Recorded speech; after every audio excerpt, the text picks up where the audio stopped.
Welcome to the V&A. We are here today for Fashion in Motion, celebrating the work of Sibling, and I'm delighted to be joined by Cosette McCreary and Sid Bryan of Sibling. Hello, welcome.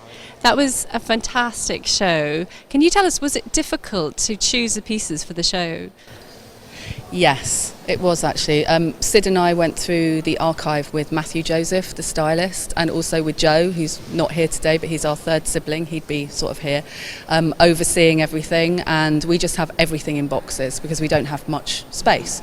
So it was delving into boxes and finding things, and you have such an emotional reaction to pieces.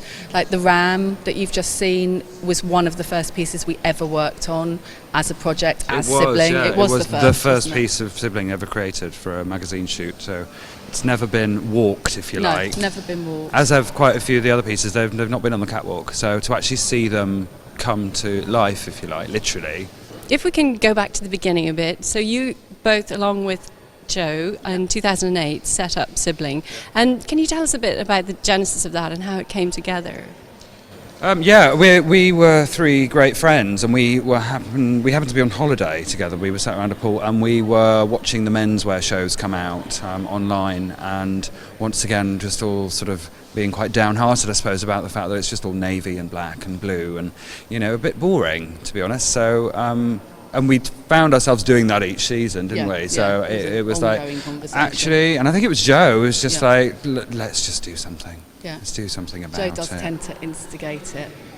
And so we decided to do a small project, actually, a little test the water, I guess, and do something which was pure indulgence, pure just doing something which was colourful, bold, interesting, if you like, in the menswear arena. And it was picked up straight away and really took off immediately. Did you find your previous experience, because you'd all worked within the fashion world, that it really helped? Absolutely, yeah. Totally. We're all in I mean, I've said for years of doing freelance and stuff that I would never launch my own thing until I had the knowledge to actually do it properly. Everything we do, we have a real reputation for doing everything very professionally, and we're quite proud of that. And that's because we all have worked at many different levels of the market and covered just about every aspect that you can imagine. You've got a wealth of experience, and nothing, any job that you do or any sort of internship that you do, you should just make the most of it, because these skills help you later in life, and especially within the fashion industry, it helps to have a huge network, especially of friends. I mean, we count on our friends a lot. They might be fellow designers, they might be somebody that has a factory or is a supplier. It could be literally someone that was, an intern for us. Like today, we've got interns that worked for us before have come back to help dress.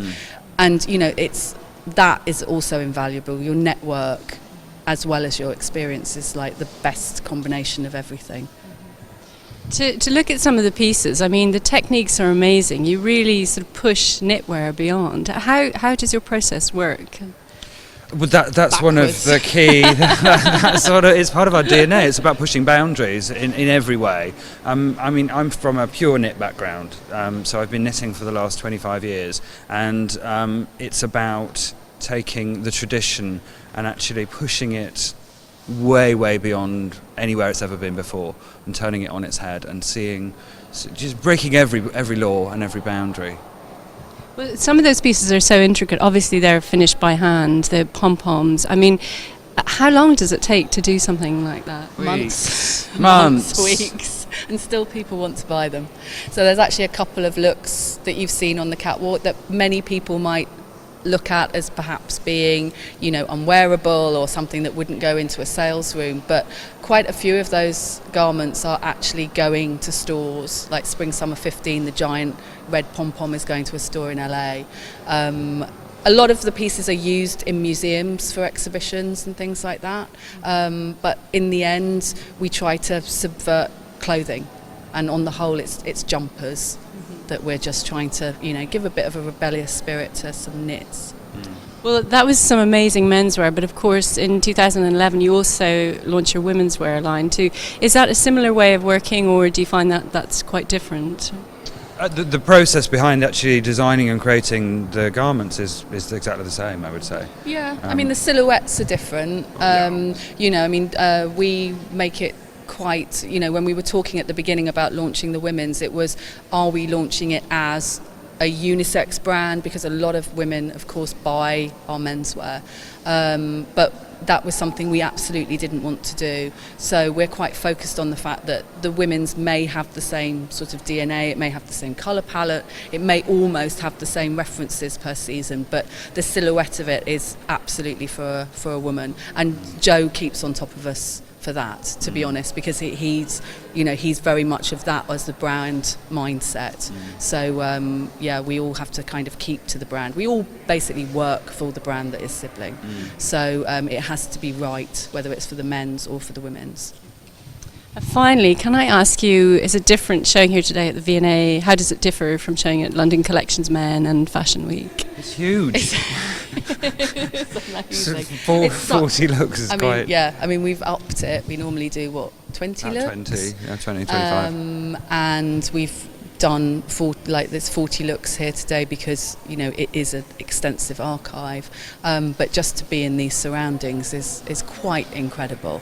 So it's definitely the biggest catwalk space we've had thus far. So yeah, no, it's been an absolute joy, and the atmosphere backstage was really great. And you know, I mean, we can't thank our models and everybody for just being so brilliant. So there we go. No, it's been a really great experience. Well, thanks so much to you both and to Joe, and yeah, thank you. Thank you.